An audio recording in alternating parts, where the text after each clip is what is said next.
Саламатсыңар урматтуу англис тилин үйрөнүүчүлөрү, силер менен кайрадан эле чет тил борбору. Бүгүнкү сабактын диалог бөлүмүндө биз саламдашуу, же болбосо англисче saying hello үйрөнөбүз. Анда эмесе кеттик. Hi Ben, how are you? Great. How about you, Kathy? Salam Ben, кандайсың? Сонун. How about you? Сенчи, Kathy? Эми Matt менен Mr. McKenna сүйлөгөн сөзүн карайбыз. Good morning, Mr. McKenna. How are you? I'm just fine, Matt. Thank you. Кутмандуу таңыңыз менен, Mr. McKenna. Кандайсыз?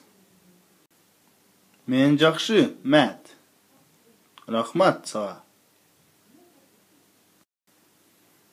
Good morning, Mr. McKenna. How are you? I am just fine, Matt. Thank you. Good afternoon, Tom. How are you? Not bad, thanks. How are you? Кутмандуу күнүң менен, Том. Кандайсың? Жаман эмес. Рахмат. Өзүң кандайсың? Good evening, Mrs. Smith. Hello, Miss Brown. How are you? I'm okay, thank you. Daha bir jolu. Good evening, Mrs. Smith. Hello, Miss Brown. How are you?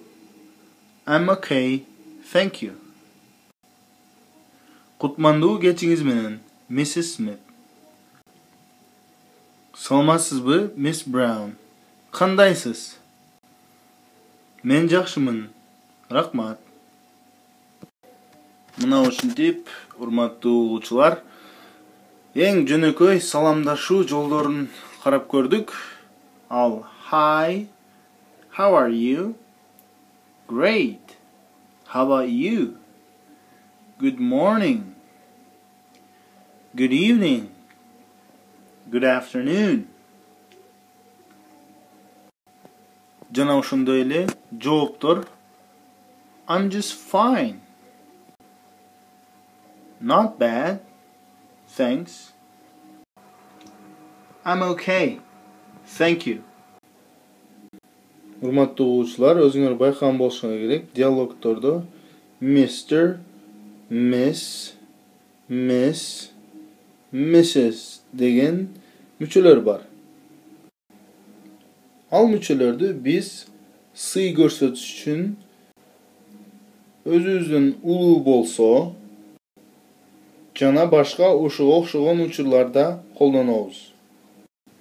Алар аялдарга жана эркектерге бөлүнөт. Мисал үчүн, Mr бул эркектерге, Miss бул дагы, Mrs бул аялдарга. Өзүңөр байкагандай, могул Miss менен могул Miss экөө окшош эле айтылат экен, жазылышы башкачараак болот экен, бирок мааниси да экөөнүкү окшош эле. Бирок Mrs бул турмушка чыккан аялдарга гана колдонот. Ушуну менен бүгүнкү сабактын диалог бөлүмү аягына жетти. Силер менен көрүшкөнчө сак саламатта болуңуздар.